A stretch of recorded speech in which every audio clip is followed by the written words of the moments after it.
మొదటగా ఈ అవకాశాన్ని కల్పించినటువంటి తండ్రి అయినటువంటి దేవునికి హృదయపూర్వకంగా కృతజ్ఞతాస్తుతులు తెలియజేస్తుంటున్నాము. మరి ఎంతో ఆసక్తిగా ఆత్మతో సత్యముతో ఆరాధించుటకు కూడి వచ్చిన మీకు అందరికి కూడా ప్రత్యేకమైన వందనాలు తెలియజేసుకుంటూ మరి ఈరోజు కొద్ది నిమిషాల పాటు దేవుని వాక్యాన్ని మనం నేర్చుకుందాం. మరి క్రైస్తవులు ఉండవలసినటువంటి మంచి లక్షణముల గురించి మనం నేర్చుకుంటూ వస్తుంటున్నాం. క్రైస్తవులకి లక్షణాలు అంటే మంచి లక్షణాలు ఉండాలి అంటే అవును, ఖచ్చితంగా మంచి లక్షణాలు మనము కలిగినటువంటి వారిగా మనం ఉండాలి. ఒకవేళ మంచి లక్షణాలు మనలో లేవనుకోండి, మనల్ని ఏమన్నారంటే క్రైస్తవులు అని మనము పిలువబడం. ఇప్పుడు క్రైస్తవులని పిలువబడుతున్నటువంటి మనము, క్రైస్తవులుగా ఉంటున్నటువంటి మనము, మనకి ఉండవలసినటువంటి కొన్ని మంచి లక్షణాలు ఈ యొక్క ఉదయకాల సమయంలో మనం నేర్చుకోవడానికి ప్రయత్నం చేద్దాం.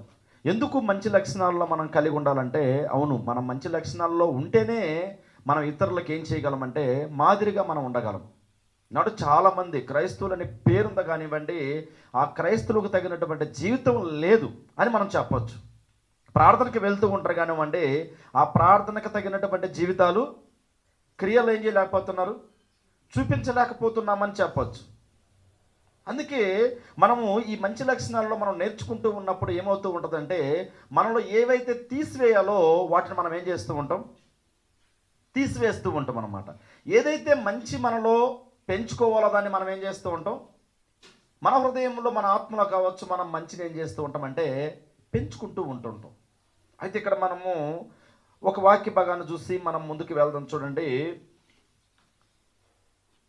ఆదికాండం 5వ అధ్యాయము. ఆదికాండం 5వ అధ్యాయాన్ని మనం చూసినప్పుడు 22వ వచనం. ఆదికాండం 5వ అధ్యాయం 22వ వచనాన్ని మనం చూసినప్పుడు ఇక్కడ ఒక భక్తుడు కనపడతాడండి. అతడి పేరు ఏ పేరు? హానోకు. ఈ హానోకు విషయంలో మనం చూసినప్పుడు చాలామందికి ఎక్కువైనటువంటి ప్రశ్నలు ఇందులో ఉన్నాయి. ఏమన్నాయి? ఈ హానోకు విషయంలో ఏమన్నాయి? ఎక్కువైనటువంటి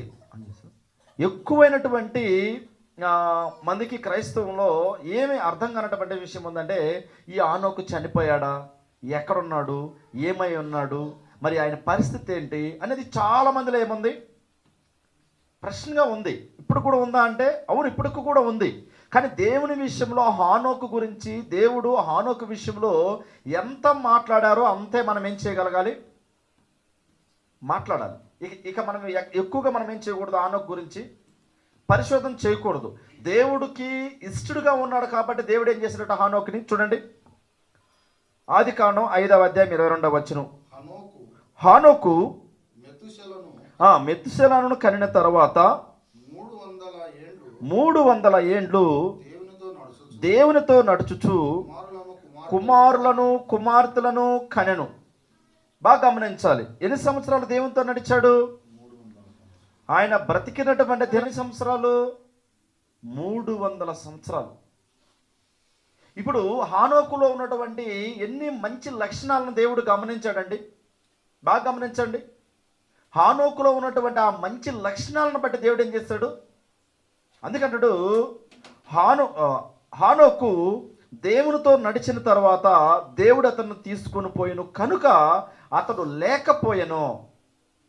300 సంవత్సరాలు దేవునితో నడవబట్టి దేవుడు ఏం చేశాడంటే హానోకుని తీసుకుపోయాడు. ఇప్పుడు తీసుకుపోయాడు అన్నప్పుడు చాలా రీసెర్చ్లు చేస్తున్నారు చాలామంది, ఎక్కువైనటువంటి మంది దీని గురించి. మరి పరదేశంలో ఉండాలి కదా, లేకుంటే పరలోకంలో ఉండాలి కదా, మరి ఎక్కడుంటాడు, ఆయన శరీరం ఎక్కడుంది, ఆయన ఎక్కడున్నాడు, అసలు ఏంటి ఆయన స్థితి, ఇవన్నీ మనం పక్కన పెడితే దేవుడు హానోకు గురించి ఇచ్చినటువంటి ఒక మంచి సాక్ష్యం ఏంటండి, మంచి సాక్ష్యం. 300 సంవత్సరాలు నాతో నడిచాడు కాబట్టి నేను ఏం చేస్తున్నాను, నేను తీసుకుపోయాను. అంటే దేవుడు ఎక్కడన్నా ఎప్పుడన్నా ఏ సమయంలో కూడా ఉంచగలిగినటువంటి శక్తి కలిగినటువంటి ఆయన దేవుడు. ఇప్పుడు ఇంకొంచెం ముందుకెళ్ళి ఇందులో మనము చూసినప్పుడు ఈ హానోకు గురించి హెబ్రీ పత్రిక 11వ అధ్యాయము చూడండి. హెబ్రీ పత్రిక 11వ అధ్యాయము 5వ వచనాన్ని మనం చూసినప్పుడు దేవుని వాక్యము ఈ రీతిగా తెలియపరుస్తూ ఉంటుంది. హెబ్రీ పత్రిక 11వ అధ్యాయము 5వ వచనం. విశ్వాసమును బట్టి హానోకు మరణము చూడకుండానట్లు కొనిపోబడెను. అతడు కొనుపోబడక మునుపు దేవునికి ఇష్టడై ఉండెనని సాక్ష్యము పొందెను. కాగా దేవుడు అతనిని కొనిపోయిన కనుక అతడు ఏమవలదట, కనబడలేదు. దాదాపుగా మనం చూసినప్పుడు మరణము రుచి చూడకుండానట్లు కొనిపోబడెను. ఇందులో మరణాలు కూడా 2 మరణాలు ఉన్నాయి. ఒకటేంటి, ఆత్మ సంబంధమైనటువంటి మరణం. 2 శరీర సంబంధమైనటువంటి మరణం. ఈ శరీర సంబంధమైనటువంటి మరణంలో మనం చూసినప్పుడు ఆయన ఎక్కడ కూడా సమాధి చేసినటువంటి దాఖలాలు ఏం లేవండి, లేవు. అంటే దేవునికి ఇష్టంగా ఉన్నాడు కాబట్టి ఆయన ఏం చేస్తాడు, దేవుడు తీసుకెళ్ళిపోయాడు. ఇప్పుడు మనం చూసినప్పుడు క్రైస్తవుల్లో ఉండవలసినటువంటి మంచి లక్షణాలలో ఈ హానోకు సూటబుల్ అవుతాడా? ఎన్ని మంచి, ఇప్పుడు 300 సంవత్సరములు దేవునితో నడిచాడంటే ఎన్ని మంచి లక్షణాలు అతను కనపడి ఉంటాయి? 1, 2, 3? 360 ఏండ్లు ఆయన బ్రతికితే ఈ 360 ఏండ్లలో ఎన్ని సంవత్సరాలు దేవునితో నడిచాడు? 300 సంవత్సరాలు. ఈ 300 సంవత్సరాలు ఎంత నీతిగా బ్రతికుంటాడండి? ఈ 300 సంవత్సరాలలో ఎన్ని మంచి లక్షణాలు దేవునికి కనపడి ఉంటాయి? అంతమంది, మీరు పితరుల యుగంలో మనం చూసినప్పుడు చాలామంది, ఎక్కువైనటువంటి మంది భక్తులు ఉన్నారు. కానీ వారిలో దేవుని దగ్గరికి వెళ్ళినటువంటి వాళ్ళు, అంటే మరణం చూడకుండా దేవుని దగ్గరికి వెళ్ళినటువంటి వాళ్ళు ప్రధానమైనటువంటి వ్యక్తిని మనం ఏం చేయొచ్చు, చెప్పగలం. హాను ఎంత ఇష్టడుగా ఉన్నాడు దేవునికి. ఇప్పుడు మనం కూడా మనకిచ్చినటువంటి ఆయుష్కాలములో మనము కూడా దేవునికి ఏం చేయగలగాలి, ఇష్టలుగా ఉండగలగాలి. ఇప్పుడు ఇష్టలుగా ఉండాలంటే మనలో ఏం చేయగలగాలి? మరి కొన్ని మంచి లక్షణాలు మనలో ఉంటే మనం దేవునికి ఇష్టలుగా ఉంటాం. అంతేనండి. చూడండి, ఇంకొక భక్తుడైనటువంటి ఆయన ఈయన గురించి తెలియపరుస్తున్నారు. యూదా పత్రిక ఒకే అధ్యాయం ఉంటుంది, ప్రకటన గ్రంథం పక్కన ఉంటుంది. యూదా పత్రిక మరి 14వ వచనాన్ని మనం చూసినప్పుడు ఆదాము మొదలుకొని 7వ వాడైన హానోకు కూడా వీరిని గురించి ప్రవచించి ఇట్లనెను. అంటే ఎవరి గురించి చెప్తున్నారంటే భక్తిహీనులు గురించి మాట్లాడుతున్నాడు ఇక్కడ. ఆనాడున్నటువంటి భక్తిహీనులు పరిస్థితి ఏంటి, భక్తి పరుల గురించి పరిస్థితి ఏంటి? మరి హానోకు కొనిపోబడ్డాడంటే ప్రధానమైనటువంటి కారణం ఏంటంటే దేవునికి ఎలా ఉన్నాడట, ఇష్టడుగా ఉన్నాడు.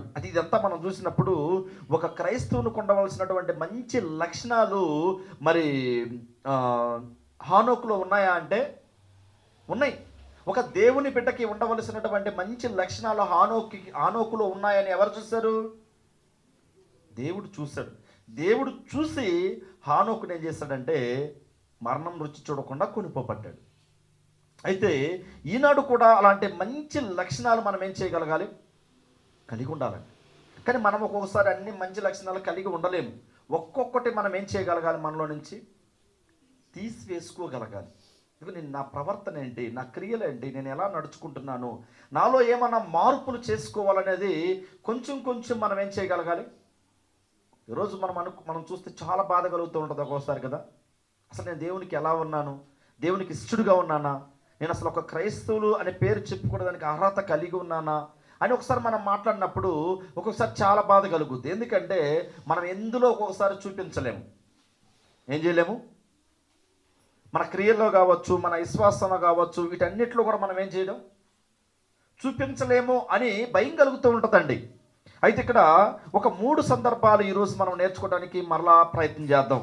ఏంటంటే క్రైస్తవులకు ఉండవలసినటువంటి ఒక మంచి లక్షణాలు, కొన్ని మంచి లక్షణాలలో మొదట మనం చూసినప్పుడు దేవుని పోలి మనం ఏం చేయగలగాలంటే నడుచుకోగలగాలి. ఎందుకు దేవుని పోలి మనం నడుచుకోవాలంటే మనమందరం కూడా దేవుని స్వరూపము, దేవుని పోలిక కలిగి ఉన్నాం కాబట్టి అదే పోలిక స్వరూపంలో మనం ఏం చేయబడ్డాము కాబట్టి మనము ఆయన చూసి మనం ఏం చేయగలగాలి, నడుచుకోగలగాలి. చూడండి, మొదటి సందర్భాన్ని మనం చూడబోతూ ఉంటున్నాం. ఎఫెసీయులకు రాస్తున్న పత్రిక, అపోస్తలుడైనటువంటి పౌలు గారు ఎఫెసీయులకు పత్రిక రాస్తూ 5వ అధ్యాయాన్ని మనం చూసినప్పుడు 5వ అధ్యాయము మొదటి 2 వచనాలు మనం చూసినప్పుడు దేవుని వాక్యం ఏ రీతిగా తెలియపరుస్తూ ఉంది. ఎఫెసీయులకు రాసిన పత్రిక 5వ అధ్యాయము మొదటి 2 వచనాలు. కావున మీరు ప్రియులైన పిల్లల వలె దేవునిని పోలి నడుచుకొనుడి అంటున్నాడండి. ఏమంటున్నాడండి?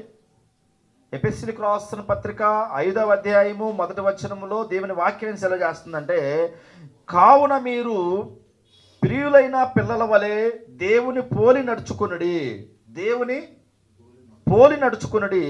క్రీస్తు మిమ్మును ప్రేమించి పరిమళ వాసనగా ఉండుటకు మన కొరకు తన్ను తాను దేవునికి అర్పణగాను బలిగాను అర్పించుకొనెను. అలాగునే మీరును ప్రేమ కలిగి ఏం చేయండి? నడుచుకొనిడి. ఇక్కడ కొన్ని సందర్భాలు తెలియపరుస్తున్నాడు అండి. ఏమంటున్నాడు? ప్రియులైన దేవుని పిల్లల వలె ఉండండి, మొదటిది. రెండోదేంటి? క్రీస్తుని మిమ్మల్ని ప్రేమించి అంటున్నాడు. అంటే మనము క్రైస్తవులకు ఉండవలసినటువంటి ఒక మంచి లక్షణాలను ఏంటంటే, మనం చాలాసార్లు ఎక్కువగా నేర్చుకున్నాం ప్రేమించడం. ఏం చేయడం? చాలామంది అంటారు ప్రేమించడం అంటే నాకు నచ్చడం లేదంటారు. మొట్టమొదటిగా మనకు ఉండవలసినటువంటి మొదటి లక్షణం ఏంటండి? ప్రేమ. అంటే ఎందుకంటే దేవుడు ఏమై అన్నాడు? ప్రేమ స్వరూపి. ఎందుకంటే ఎందుకు దేవుడు ప్రేమ స్వరూపి అని మనం చెప్పగలమంటే, క్రీస్తు మిమ్మల్ని ప్రేమించి అంటున్నాడు. ఏం చేశాడట క్రీస్తు మనల్ని? 2వ వచనంలో, క్రీస్తు మిమ్మల్ని ప్రేమించి పరిమళ వాసనగా ఉండుటకు మన కొరకు తన్ను తాను దేవునికి అర్పణగాను బలిగాను ఏం చేశాడట? అర్పించుకొనును. అలాగునే అంటున్నాడు. అంటే క్రీస్తును పోలి మనం ఏం చేయగలగాలి? నడుచుకోవాలి అని దేవుని వాక్యం మనకి తెలియపరుస్తూ ఉందండి. అయితే ఇక్కడ ఇంకొంచెం ముందుకెళ్ళి మనం ఆలోచిస్తే ఇందులోనే మొదటి యోహాను పత్రిక చూడండి. మొదటి యోహాను పత్రిక 1 జాన్ చాప్టర్ 3 3వ అధ్యాయము 7 to 10 మనం చూసినప్పుడు, 1 జాన్ చాప్టర్ 3 7 to 10 మనం చూసినప్పుడు దేవుని వాక్యం ఏం తెలియజేస్తూ ఉందంటే, ఇక్కడ చూడండి ఒక్కసారి. ఒక్క నిమిషం. మొదటి యోహానుకు రాసిన పత్రిక 4వ అధ్యాయము 7 నుంచి 10 వచనాలు. 1 జాన్ చాప్టర్ 4 7 to 10 మనం చూసినప్పుడు, ప్రియులారా మనము ఒకరినొకడు ప్రేమింతుము అంటున్నాడు. అంటే క్రైస్తవులకు ఉండవలసినటువంటి మంచి లక్షణంలో ఒక లక్షణం ఏంటట? ఒకరినొకడు ప్రేమింతుము. ఈనాడు బాగా గమనించండి, ఒకరు ఎవరైనా బాగా అభివృద్ధి చెందుతున్నారు అనుకోండి, ఎవరన్నా బాగున్నారు అనుకోండి, ఓరవలేనటువంటి వాళ్ళు చాలామంది ఉన్నారు. ఒక కుటుంబం భార్యాభర్తలు కావచ్చు, ఒక కుటుంబంలో పిల్లలు కావచ్చు, ఎవరైనా కావచ్చు. ఎదుగుతున్నప్పుడు సంతోషపడాలా బాధపడాలా? ఈరోజు సంతోషపడాలి తక్కువ అండి. మరి ఏం చేస్తారు? పలానోళ్ళు బాగున్న వాళ్ళని ఏం చేయాలి? బాగున్న వాళ్ళు ఏం చేయాలి? ఏదో ఒక విధంగా చెడగొట్టడానికి ప్రయత్నం చేస్తారు. ఇదే క్రీస్తును పోలి నడుచుకోవడం అంటే? క్రీస్తు ఆ విధంగా ఎక్కడన్నా చేస్తాడా అంటే? ఎక్కడ చేయలేదే. మనం అప్పుడు కూడా అపోస్తులైనటువంటి పౌలు గారు ఎఫెసీయులకు రాసినటువంటి పత్రికలో మనం చదివాం. క్రీస్తు మిమ్మల్ని ఏం చేశాడట? ప్రేమించి. ఒకవేళ ఆయనే మనల్ని ప్రేమించకుండా ఉంటే, అంటే ఇక్కడ దేవుని వాక్యం ఏం తెలియజేస్తూ ఉందంటే, ప్రియులారా మనము ఒకరినొకడు ప్రేమింతుము, ఏలయనగా ప్రేమ దేవుని మూలముగా కలుగుచున్నది. ఈ ప్రేమ అనేది ఎవరి మూలంగా కలుగుతుందండి? దేవుని మూలంగా కలుగుచున్నది. ప్రేమించు ప్రతివాడును దేవుని మూలముగా పుట్టినవాడై దేవునిని ఎరుగును. ఇది క్రైస్తవులకు ఉండవలసినటువంటి లక్షణం అండి. ప్రేమించే ప్రతి వాడు ఏం చేస్తున్నాడట? దేవుని మూలముగా పుట్టినవాడై దేవుని ఏం చేస్తున్నాడట? ఎరుగును అంటున్నాడు. ఇప్పుడు ఎవరు దేవుని వెరిగదంటే? అందరూ కాదు. మరి ఎవరిని? ఒకరినొకరు ప్రేమించినప్పుడు మాత్రమే దేవుణ్ణి ఎరిగినటువంటి వారు. ఒకరినొకరు ప్రేమించలేనప్పుడు దేవుణ్ణి ఎరగలేనటువంటి వారు అనేది ఇక్కడ తెలియపరుస్తుందండి. అయితే 8వ వచనం, మొదటి యోహాను పత్రిక 4వ అధ్యాయం 8వ వచనం, దేవుడు ఏమై ఉన్నాడట? ప్రేమ స్వరూపి. దేవుడు ఏంటండి? ప్రేమ దేవుడు ప్రేమాస్వరూపి, ప్రేమ లేనివాడు దేవునిని ఎరుగడు. నిజం, ఒక సహోదరి సహోదరుల్ని ప్రేమించలేనటువంటి స్థితిలో మనం ఉంటే మనం ఏం చేసినట్ట? దేవునిని ఎరగనట్టు. ఇప్పుడు మనం ఎరిగి బాప్తిసం తీసుకున్నామా, ఎరగకుండా బాప్తిసం తీసుకున్నామా అంటే దేవుణ్ణి తెలిసే మనం బాప్తిసం తీసుకున్నాం. మరి ప్రేమించలేనప్పుడు ఏమవుతుందండి? ప్రేమించలేనప్పుడు ఏమవుతూ ఉంటుందంటే మనం దేవుణ్ణి ఎరగలేదు అంటాం. అంతే కదండి. మొన్న ఒకసారి యేసురాజు గారు చెప్పారు, ఎవరో ఇంటి ముందుకెళ్ళి వాక్యం చెప్తున్నారంట. ఈ విధంగా చెప్తూ ఉన్నప్పుడు వాళ్ళు ఎందుకు మా ఇంటి దగ్గర వాక్యం చెప్పావని ఒకటి కొట్టారట. వాళ్ళని కొట్టినప్పుడు ఈ మైక్ పక్కన పెట్టి ఈయన వాక్యం చెప్పాను ఏం చేశాడు? 2 కొట్టాడట. అప్పుడు ఆ కొట్టినటువంటి అతను ఏమనుకున్నాడంటే, క్రైస్తవులు అంటే ఒక చెంప మీద కొడితే ఒక చెంప మీద కొట్టేవాళ్ళు కదా, వీళ్ళేంటి 2 కొట్టారు నాకు, అయితే వీళ్ళేం కాదు, క్రైస్తవులు కాదు. నిజము. ఇప్పుడు మనం బాగా గమనించినప్పుడు ఇక్కడ మనం ఇతరుల్ని ప్రేమించలేనప్పుడు మనం ఏం కామంటే క్రైస్తవులు 100% కావు. ఎందుకంటే అది ఒక మంచి లక్షణం. ఏంటండి ఆ లక్షణం? ఎవరిలో మనం చూస్తూ ఉన్నాం? క్రీస్తు ప్రభు వారు. అందుకంటాడు దేవుడు ప్రేమాస్వరూపి. దేవుడు ఏంటట?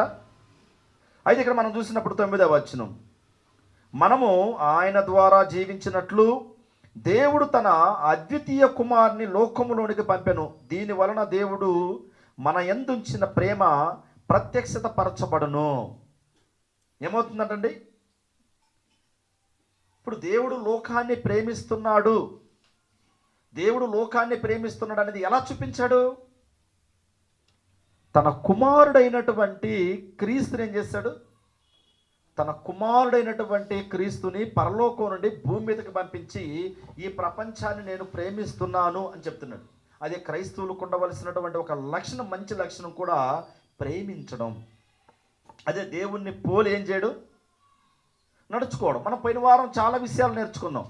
అందులో గలతీలకు రాసిన పత్రికలో మనం చూసినప్పుడు పోయిన వారం మనం గమనించాం, ఈ ఆత్మఫలం అనేది మొట్టమొదటిగా మనం ఏం చేయగలగాలి? ఆత్మఫలం అనేది మనం ఏం చేయాలండి? ఈ ఆత్మఫలములో కూడా మొట్టమొదటిది ఏంటి? ప్రేమ. ఈ ఆత్మఫలములో కూడా మొట్టమొదటిది ఏంటంటే ప్రేమను చూపించాడు. ఈ ఆత్మఫలంలో దాదాపుగా మనం చూసినప్పుడు ఈ 9 దాకా ఉన్నాయి. ఈ 9లో మొదటిది ఏంటి? గలతీలకు రాసిన పత్రిక మనం చూసినప్పుడు 5వ అధ్యాయం 22వ వచనం, అయితే ఆత్మఫలం ఏమనగా ప్రేమ అంటున్నాడు. ఏమట? అవును. ఇప్పుడు ఈ ప్రేమ మొదటిది ఉన్నప్పుడు అయితే దేవుడు ఏమై ఉన్నాడు? ప్రేమ స్వరూపి అయి ఉన్నాడు. అంటే మనము ఏం చేయగలగాలి? మొదటి సందర్భంలో మనము ఏం నేర్చుకోబోతుంటున్నామంటే, మనము ప్రేమ కలిగి ఉండేది మనం ఏం చేయగలగాలండి? ఖచ్చితంగా మనం ప్రేమ కలిగి ఉండాలి. చాలామంది చెప్తూ ఉంటారు చూడండి, నేను ప్రేమించలేకపోతున్నానండి, వాళ్ళు చూస్తే నాకు అవడం లేదు, వాళ్ళు చూస్తే నాకు కుదరదు, ఇలాంటి మాటలు చెప్తూ ఉంటాం. ఎప్పటికీ కూడా ఆ విధంగా మనం చెప్పకూడదు. ఎందుకు? దేవుడు ప్రేమస్వరూపి అయి ఉన్నాడు.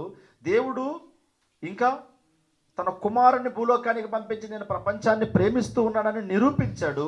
అలాంటి ప్రేమ మనం కలిగి ఉండాలి. అది క్రైస్తవులకు ఉండవలసినటువంటి లక్షణములో మొదటి లక్షణం. ప్రేమ ఏం చేయాలి? మనము కలిగి ఉండాలి అనేది మనకు నేర్పుతూ ఉందండి. అయితే రెండోది మనం చూసినప్పుడు క్రియలు అనేవి చాలా చాలా ప్రాముఖ్యత. ప్రేమించడం మంచిది. ఈ ప్రేమించడం ఎలా చూడగలం మనం? ఉదాహరణకు ఒక సహోదరి సహోదరు ఎవరో మనకు తెలిసిన వ్యక్తి అక్కడ పడిపోయాడు అనుకోండి. పడిపోతే కొంతమంది ఏం చేస్తారంటే మరి కఠినంగా వాళ్ళని దాటుకొని ముందుకు వెళ్ళిపోతూ ఉంటారు. అది క్రియల్లో చూపించడం కాదు. ఈ రెండో సందర్భాన్ని మనకు ఏం నేర్పిస్తూ ఉందంటే, ఇది క్రైస్తవులకు ఉండవలసినటువంటి మంచి లక్షణంలో మరొక లక్షణం ఏంటంటే మనం క్రియలు. ఏంటండి? ఎవరైనా కింద పడిపోయారనుకోండి, మనం అలాగే వాళ్ళని దాటుకొని వెళ్ళిపోయామనుకోండి, అప్పుడే చూస్తూ ఉంటారు, వీళ్ళు వాళ్ళు ఒకే చర్చికి వెళ్తారు, వీళ్ళు వాళ్ళు బంధువులు, ఇక్కడ ఏమో ఆయన ఎవరో కింద పడిపోయారు కానీ వాళ్ళని దాటుకొని వెళ్ళిపోయాడండి, ఇతనికి ఏం ప్రేమ ఉందండి వీళ్ళకి, ఇదేనా నేర్పించింది వాళ్ళకి చర్చిలు అంటారు. అంతేనా? ఎవరైనా ఎదురుపడ్డారనుకోండి, మాట్లాడుకోనప్పుడు ఏమంటారు? వీళ్ళు ఒకే చర్చికి వెళ్తారు, బంధువులు, మరేంటి మాటలు లేవు, ఇదేనా వాళ్ళు నేర్చుకున్నది అంటారు. కానీ కొన్ని సందర్భాలలో అపవాది కూడా ఊరుకోడు. వీళ్ళు ఇరువురు మధ్య ఏం చేస్తున్నాడంటే ఈ మత్సరం అనేది ఉంటూ ఉంటుంది కదా, భేదాలు తీసుకొచ్చి పెడుతూ ఉంటాడు అనమాట. ఆ భేదాలు మనం లేకుండా ఉండడానికి ప్రధానమైన కారణం ఏంటంటే క్రీస్తు మన పట్ల చూపించినటువంటి ఆ ప్రేమను మనం చూపించగలగాలనేది దేవుని వాక్యం మనకేం చేస్తుంది, నేర్పుతూ ఉంది. చూడండి, యాకోబు పత్రిక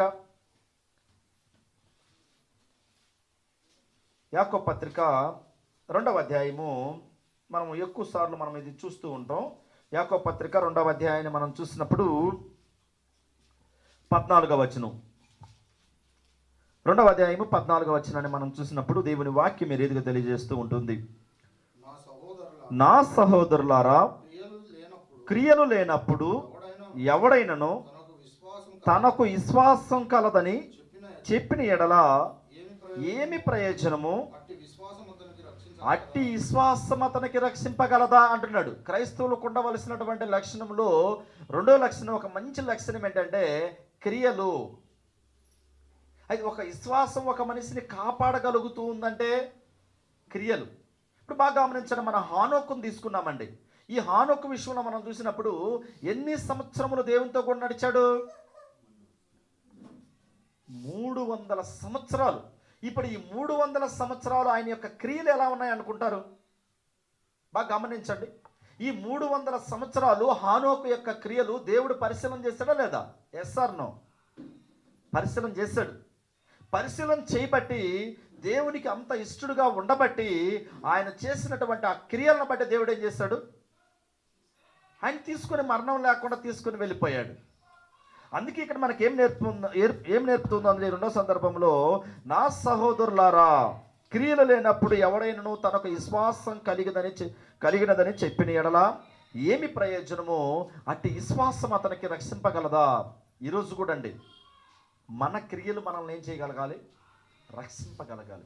క్రియలు చాలా చాలా ప్రాముఖ్యత మన ఆత్మీయ జీవితానికి. ఒక క్రైస్తవులకు ఉండవలసినటువంటి మంచి లక్షణం ఏంటి? క్రియలు.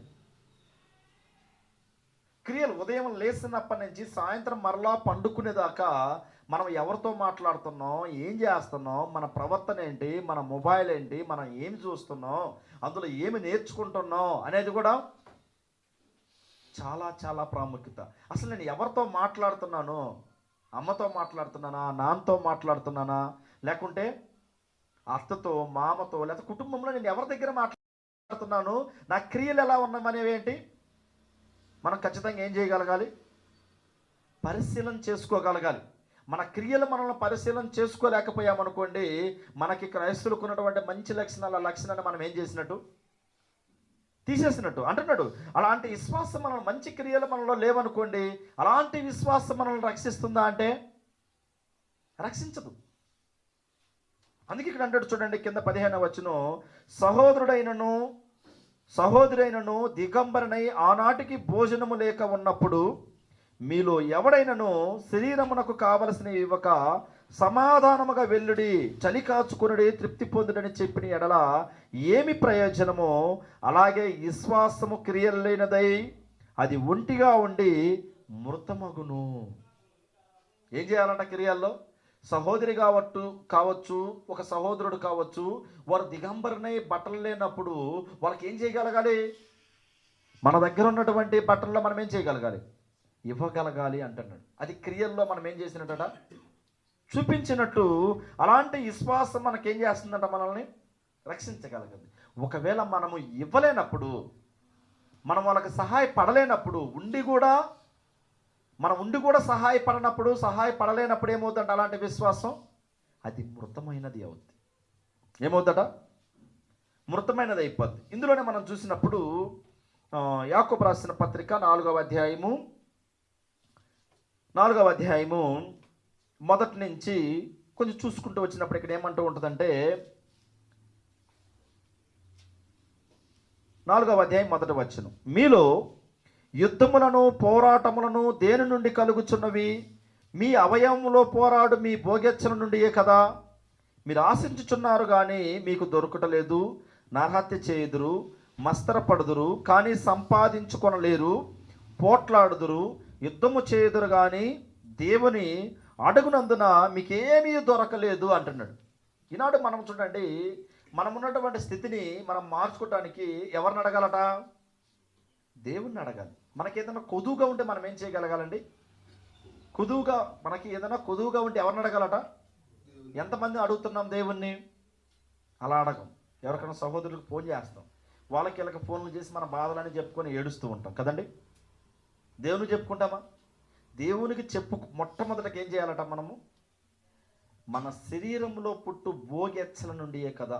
ఈ శరీరంలో ఉండే ఆ ఆశలు, కోరికలు, వీటన్నిటి వారాగా ఈ క్రియల్లో మనిషి ఏమవుతున్నాడంటే తన భక్తి జీవితాన్ని విడుస్తున్నాడు. అందుకనే మనకి ఏదైనా అవసరమైనప్పుడు మనం ఎవరిని అడగాలట? దేవుణ్ణి అడగాలి. అందుకని ఇక 4వ వచనం అంటున్నాడు, 4వ అధ్యాయం యాకోబు పత్రిక 4వ వచనం, వ్యభిచారులారా ఈ లోక స్నేహము దేవునితో వైరమని మీరు ఎరుగరా? కాబట్టి ఎవడు ఈ లోకముతో స్నేహం చేయగోరునో వాడు దేవునికి ఏమగును?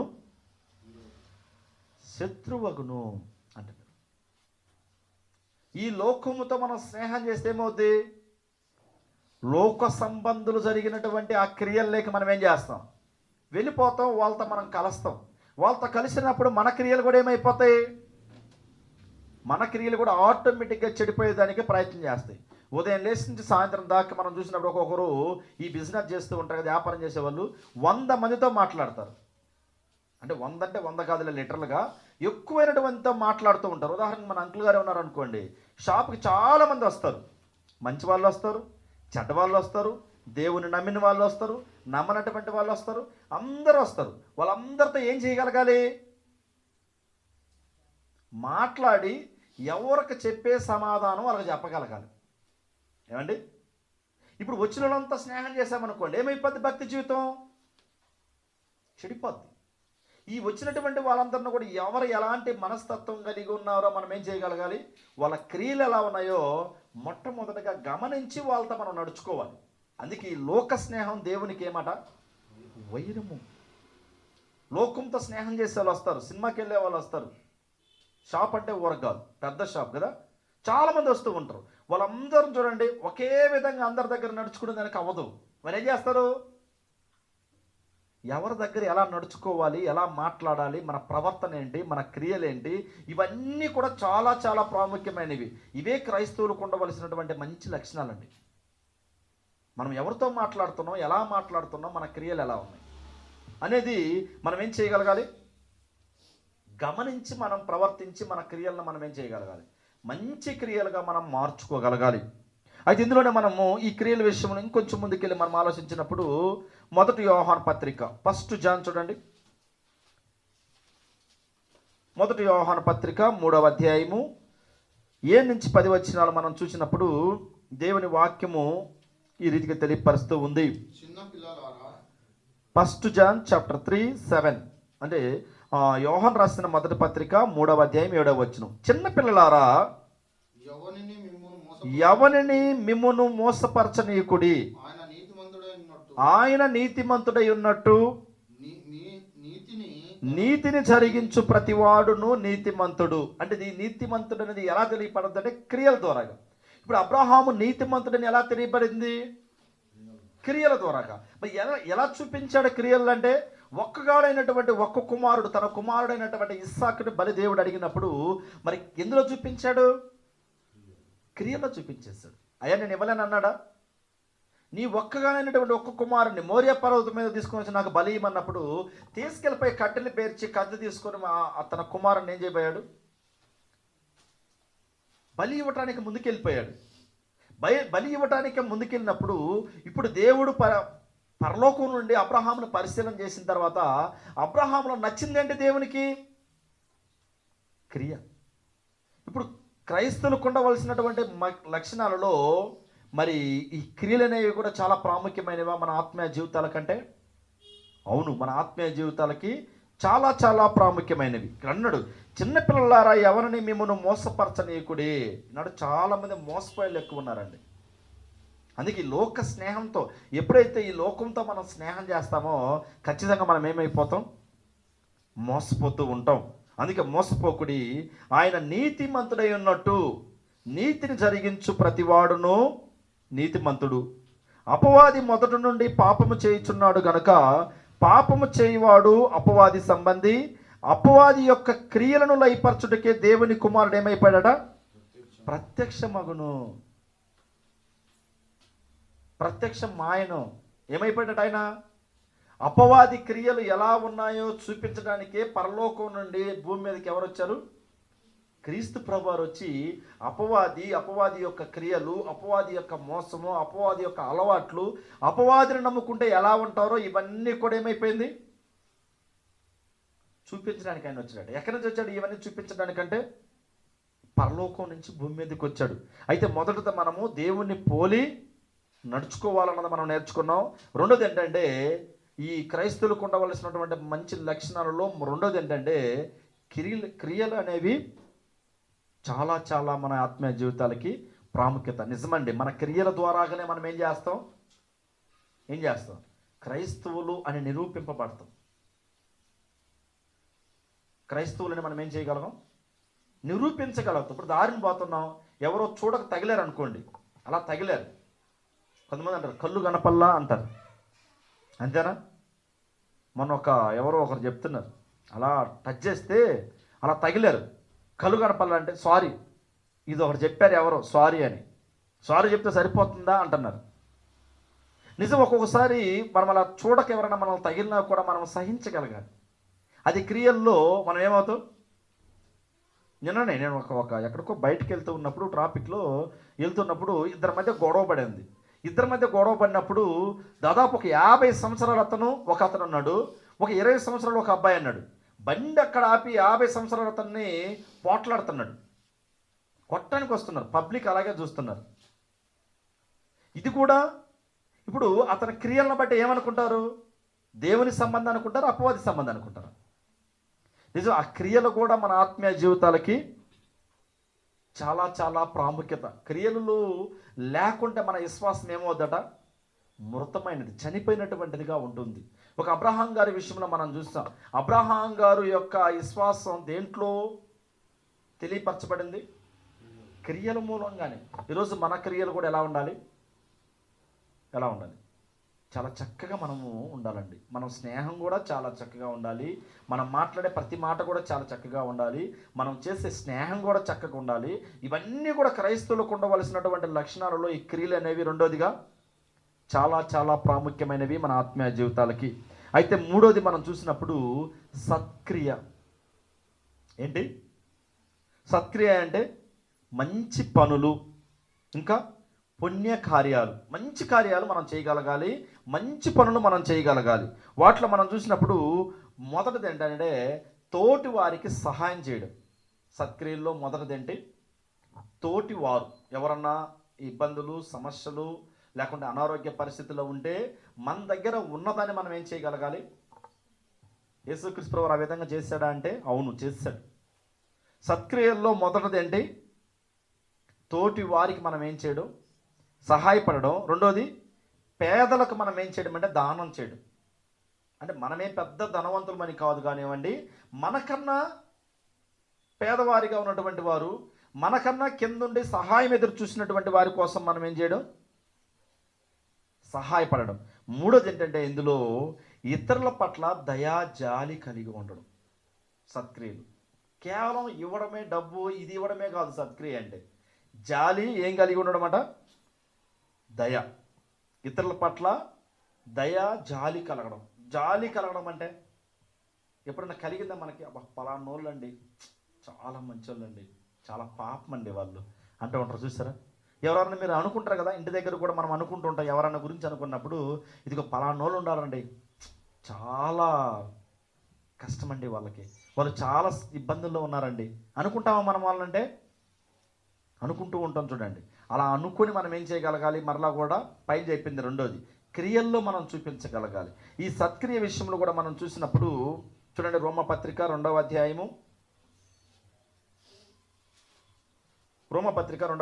7వ వచనాన్ని మనం చూసినప్పుడు 2వ అధ్యాయం 7వ వచనం.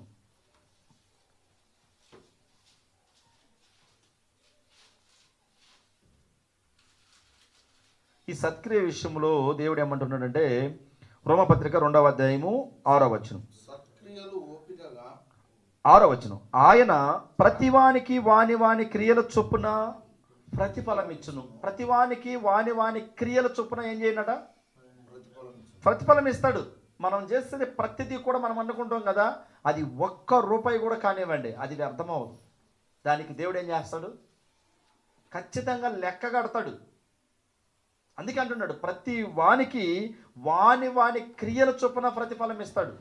అయితే కిందగా అంటున్నాడు, సత్క్రియను ఓపికగా చేయొచ్చు అంటున్నాడు. ఇప్పుడు 7వ వచనం, ఎందుకు మనకి ప్రతిదానికి దేవుడు ప్రతిఫలం ఇస్తాడంటే, మనం చేసే ప్రతి దాన్ని మనం ఎలా చేయగలగాలట? ఓపికగా చేయాలి. ఈనాడు చాలామంది ఎలా ఉంటుందంటే, ఎవరికైనా సహాయపడిన తర్వాత పొరపాటుగా చేశాను వాళ్ళకి అంటారు. అంతే కదండి? వాళ్ళు నచ్చలేదు అనుకోండి, వాళ్ళ మాట వినలేదనుకోండి, వాళ్ళని ఏమంటారు? పొరపాటుగా ఇచ్చానండి, వాళ్ళకి వేస్ట్ అయిపోయింది, ఇవ్వడం తప్పు. కొంతమందిని కూడా ఒకరినొకరు ఆదరించినప్పుడు కూడా చూడండి, ఏమంటారంటే, పలానా వల్ల మేము తీసుకొచ్చాం కానీ తీసుకొచ్చి తప్పు చేసామంటారు. ఏమైంది? అది వ్యర్థమవుద్ది. మనం తీసుకొచ్చిన దానికి వాళ్ళు కృతజ్ఞత లేని వారైతే అది వాళ్ళకే. మనకి దేవుడు ప్రతిఫలాన్ని ఇస్తానంటున్నాడు. మనం చేసిన ప్రతి దానికి మనకు ప్రతిఫలం దేవుడు ఇస్తాడు. మేము ఉన్నటువంటి ప్రాంతంలో కూడా ఏం చేస్తారంటే, కొంతమంది ఎవరినైనా ఊరి దగ్గర నుంచి తీసుకొస్తారు. అయ్యో ఇబ్బందిగా ఉంది, మేము ఇక్కడికి వస్తామని వచ్చిన తర్వాత వాడు గొడవ పెట్టుకున్నప్పుడు ఏం చేస్తారు? నేను తీసుకొచ్చాను నిన్ను అంటారు, నా ద్వారా నువ్వు వచ్చావంటారు కదా, అంటారా అనరా? వచ్చిన తర్వాత వీళ్ళు కూడా అంతే తిరగబడతారు వాళ్ళ మీద. సరే తీసుకొచ్చారులే, వాళ్ళకి అనుకువగా ఉందో ఓపికగా ఉందో మా పట్ల మేలు చేశారనే అనే ఇది కూడా వాళ్ళకు ఉండదు. వీళ్ళు ఎదురు మాట్లాడుతూ వాళ్ళు ఎదురు మాత్రం రోడ్లో నిలబడతారు. రోడ్డు నిలబడి ఏమంటారు? నేను నిన్ను తీసుకొచ్చానంటారు. వీళ్ళు ఏమంటారు? తీసుకొచ్చిన తర్వాత నువ్వేమైనా జాకేవా, నువ్వేమైనా పెట్టావా అంటారు. అంటే గొడవలు ఎలా ఉంటాయంటే, ఇది నిజంగా అండి, మనం చేసింది ఏది కూడా దాన్ని మరలా మనం చెప్పుకోకూడదు. కొంతమంది కూడా అంతేలే, ఎలా ఉంటారంటే కృతజ్ఞత లేని వారిగా ఉంటారు. అన్నీ చూయించుకున్న తర్వాత వాళ్ళేంది మాకు చేసింది అంటారు కదా. అలా ఎప్పటికి కూడా మనం ఏం చేయకూడదు, అనకూడదు.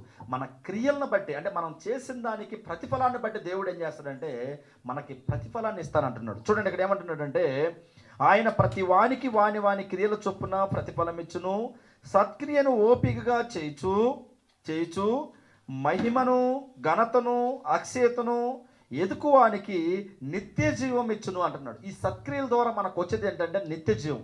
సత్క్రియ అంటేనే ఒక మంచి కార్యం.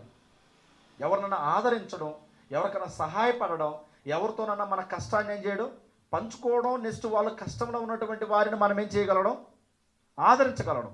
ఉదాహరణకి మనం వేసే ఈ కానుక విషయంలో కూడా, మరలా రెండోది మనం ఈ చర్చ్ బిల్డింగ్ విషయంలో కూడా మనం చాలా శ్రమపడి నెల నెల కూడా మనం రెంట్ కడుతూ ఉంటాం, ఇస్తూ ఉంటాం కదా, ప్రతిదీ ఇస్తుంటాం కదా, అది కూడా ఒక సత్క్రియ. దానికి దేవుడు ఏం చేస్తాడు? నిత్య జీవం ఇస్తాను అంటున్నాడు. మనం ఇచ్చినది ఒక్క రూపాయి అయినా కూడా దేవుడు దానికి తగినట్టుగా ప్రతిఫలాన్ని మనకి ఇస్తాడు. మనం ఇచ్చిన తర్వాత మనం ఏం చేయకూడదు. అందుకే ఒక చెయ్యి ఇచ్చిన దానికి ఈ చెయ్యికి ఏం చేయకూడదట, తెలియకూడదు అని చెప్తూ ఉంటాడు అనమాట యేసుక్రీస్తు ప్రభువు వారు.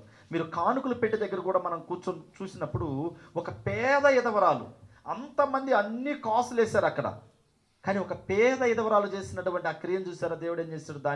దాన్నే పట్టుకున్నాడు. మిక్కిలి అల్పుడైనటువంటి వారిలో చాలా నమ్మకంగా చేసిందని అంటారు. ఈరోజు కూడా అండి, ఎవరన్నా ఇబ్బందుల్లో, ఇరుకుల్లో, సమస్యలో ఉన్నప్పుడు మనం ఏం చేయగలగాలి? పరామర్శించగలగాలి. ఇది చాలా ప్రాముఖ్యమైనది. మనకి ఏమిలే అని మనం ఎప్పుడు కూడా మనం గమ్మున సైలెంట్గా ఉండకూడదు. చూడండి, తీతుకు రాసిన పత్రిక 2వ అధ్యాయము 14వ వచనం. ఇక్కడ సత్క్రియ గురించి అపోస్తలుడైనటువంటి పౌలు గారు తీతుకు చాలా చక్కగా చెప్తూ ఉంటాడు. 2వ అధ్యాయం 14వ వచనం.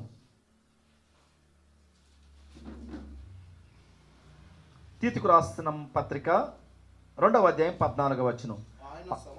ఆయన సమస్తమైన దుర్నీతి నుండి మనలను విమోచించి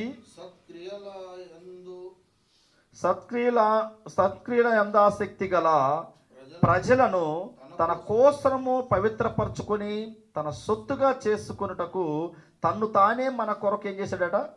అర్పించుకొనెను. ఇప్పుడు క్రీస్తు ప్రభువారు మన కోసం చేసినటువంటి సత్క్రియ మంచి కార్యం కదా. ఆయన వచ్చి ప్రాణం పెట్టడం అనేది, ఈరోజు మనల్ని ప్రాణం పెట్టమని చెప్పడం లేదు. మన సహోదరి, మన సహోదరుల పట్ల మంచి చేయగలగాలి. ఆ మంచి చేయగలిగిన దానికి ఏమవుదట ప్రతిఫలం ఇచ్చును. అందుకే ఇక్కడ మనము మన సహోదరులు చదివినటువంటి వాక్య భాగం ఈ మత్తయి సువార్తలో మనం చూసినప్పుడు, మత్తయి సువార్త 25వ అధ్యాయంలో మనం చూసినప్పుడు ఇక్కడ యేసుక్రీస్తు వారు ఈ సత్క్రియ గురించి ఇక్కడ మాట్లాడుతూ ఉంటాడండి. ఏమంటుంటాడు? చాలామంది అంటూ ఉంటారు అన్నమాట. ఏమని చూడండి, మత్తయి సువార్త 25వ అధ్యాయం 35వ వచనం. నేను ఆకలి కొంటిని మీరు నాకు భోజనం పెట్టిదిరి, నేను ఆకలి కొంటిని మీరు నాకు భోజనం పెట్టిదిరి, దప్పికొంటిని నాకు దాహం ఇచ్చితిరి, పరదేశినై ఉంటిని నన్ను చేర్చుకుంటిరి, దిగంబరనై ఉంటిని నాకు బట్టలు ఇచ్చితిరి, రోగునై ఉంటిని నన్ను చూడవచ్చితిరి, చెరసాలలో ఉంటిని నా యొద్దకు వచ్చితిరని చెప్పును. అందుకు నీతిమంతులు. అర్థమవుతుందండి? ఇవన్నీ కూడా ఎవరికి చేశారట? వీళ్ళు చాలామంది పేదవారికి, లేనటువంటి వారికి వీళ్ళు చేశారు. చేసినప్పుడు యేసుక్రీస్తు వారి దగ్గరకు వచ్చినప్పుడు ఏం చేశారంటే, ఆ పేదవారికి చేసింది నాకు చేసినట్టే అంటున్నాడు. పోయిన వారం కూడా చూసాం మనం. ఇది ఎవరికి చేశారు వీళ్ళందరూ కూడా నీతిమంతులు అంటే? అనేక మందికి, హాస్పిటల్ ఉన్నటువంటి వారికి, బట్టలు లేనటువంటి వారికి, ఆహారం లేనటువంటి వారికి, ఇవన్నీ కూడా సత్క్రియలు చేసిన తర్వాత చివరికి క్రీస్తు ప్రభువారు ఎదురుపడిన తర్వాత ఏమంటున్నారు వాళ్ళు? నీతిమంతులు ప్రభువా, ఎప్పుడు నీవు ఆకలి కొనుట ఉండి చూచి నీకు ఆహారం ఇచ్చితిమి అంటున్నాడు. ఇంకా నీవు దప్పికొనుట చూచి ఎప్పుడు దాహం ఇచ్చితిమి, ఎప్పుడు పరదేశమై ఉండుట చూచి నిన్ను చేర్చుకుంటుమి, దిగంబరనై ఉండుట చూచి బట్టలు ఇచ్చితిమి, ఎప్పుడు రోగివై ఉండుటను చెరసాలలో ఉండుట నేను చూచి నీ వద్దకు వచ్చితిమని ఆయన అడిగాను. అందుకు రాజు, మిక్కిరి అల్పులైన ఈ నా సహోదరులలో ఒకనికి మీరు చేసితిరి కనుక నాకు చేసితిరని నిశ్చయముగా మీతో చెప్పుచున్నానని వారితో నేను. ఎలాంటి వారికి అంట చేసింది వీళ్ళు? మీరు అల్పులుగా ఉన్నటువంటి వారికి, ఏమీ లేనటువంటి వారికి మీరు చేశారు కాబట్టి ఇవన్నీ కూడా ఏం చేశారు? నాకు చేసినట్టే అంటున్నారు. అంటే మనము కూడా మూడోదిగా మనం ఏమి నేర్చుకోవాలి? సత్క్రియలు. మనకు వచ్చినటువంటి సంపదలో అది ఎంతనా కానివ్వండి, మొత్తం మనం ఏం చేయకూడదు? ఖర్చు పెట్టకూడదు. ఖర్చు పెట్టకుండా మనం ఏం చేయాలంటే, దాంట్లో ఎవరైతే ఇబ్బందులు ఉన్నారో, ఎవరైతే సమస్యల్లో ఉన్నారో, ఎవరైతే అనారోగ్యంగా ఉంటున్నారో, ఎవరైతే బాధపడుతుంటున్నారో వాళ్ళందరిని కూడా మనం ఏం చేయగలగాలి? మనకు ఉన్న దాంట్లో మనం వాళ్ళని పరామర్శించగలగాలి, ఇవ్వగలగాలి. ఇస్తే లాభం ఏంటంటే నిత్య జీవము అంటున్నాడు ఆయన. ఏంటట? ప్రతి వానికి వాని క్రియల చొప్పున ఏం చేస్తున్నాడు ఆయన? జీతమిస్తాడు. అంటే మనం చేసినటువంటి క్రియ ఏమవుద్ది? ఉదాహరణకి హానోకును గురించి చూస్తాం. ఎన్ని సంవత్సరాలు దేవునితో నడిచాడు? ఎన్ని సంవత్సరాలు అండి? 300 సంవత్సరాలు దేవునితో నడిచాడు. ఈ 300 సంవత్సరాలు దేవునితో నడిచాడంటే దేవుడు చేపట్టుకుని నడిచాడనే కాదు. ఆయన ప్రతి క్రియ కూడా దేవుడు చెప్పినట్టు చేయగలిగాడు. అలా చేయబట్టి నిత్యజీవం ఇచ్చాడు. ఆయనకంటే ఇచ్చాడా? మనం చూస్తాం. ఆదికాండం 5వ అధ్యాయం 22వ వచనంలో మనం చూస్తాం. నిత్యజీవం ఇచ్చాడంటే దేవునికి ఇష్టడుగా ఉన్నాడు కాబట్టి దేవుడు అతను ఏం చేశాడట? కొనిపోయాను. ఇక అంతే. ఇక ఆయన గురించి మనం ఏం మాట్లాడకూడదు. దేవునికి ఇష్టమైంది ఇచ్చారు. కొంతమంది కూడా చూడండి, ఎవరికన్నా కొంత పైసలు ఇస్తారు, అమౌంట్ ఇస్తారు. ఇచ్చిన తర్వాత వాళ్ళకెందుకు ఇచ్చావండి, వీళ్ళు ఏమంటారు? ఇచ్చినటువంటి వాళ్ళు నా డబ్బు, నా ధనం, నా కష్టం, నేను ఇస్తాను, నీకేంటి అంటారు. అంతేనా? ఇప్పుడు 300 సంవత్సరాలు దేవునితో నడవబట్టి హానోకుని ఏం చేస్తాడు? దేవుడు తీసుకుపోయాడు. దేవునికి ఇష్టం అంతే. ఇంకా అక్కడ మెన్షన్ చేసే పదం ఏంటంటే, మరణము రుచి చూడకుండా కొనిపోయాను. అది ఏ విధంగా ఉన్నాడో, ఎలా తీసుకెళ్ళాడో మనకైతే మాత్రం తెలీదు. మరి ఆయన గురించి దేవుడు ఇచ్చినటువంటి సాక్ష్యం ఏంటంటే, 300 సంవత్సరాలు నాతో నడిచాడంటే దేవుని ఇష్ట ప్రకారంగా భూమి మీద బ్రతికాడు. అందుకే ఈ ఉదయకాల సమయంలో క్రైస్తవులు ఉండవలసినటువంటి ఒక మంచి లక్షణాలు మనం నేర్చుకున్నాం. మొదటిది ఏంటి? దేవుని పోలి మనం నడుచుకోవాలి. రెండోది మంచి క్రియలు కలిగి ఉండాలి. మూడోది సత్క్రియలు కలిగి ఉండాలి. అలా కలిగి ఉంటూ మనము కూడా మనం చేసిన దానికి మనకు దేవుడు ఏం చేస్తాడు? ఖచ్చితంగా ప్రతిఫలాన్ని ఇస్తాడు. కాబట్టి మనము కూడా మంచి లక్షణాలు కలిగి ఉండాలని మిమ్మల్ని అందరిని కూడా ప్రేమతో కోరుకుంటూ నా మాటలు ముగిస్తున్నాను. ఓపిక అయినటువంటి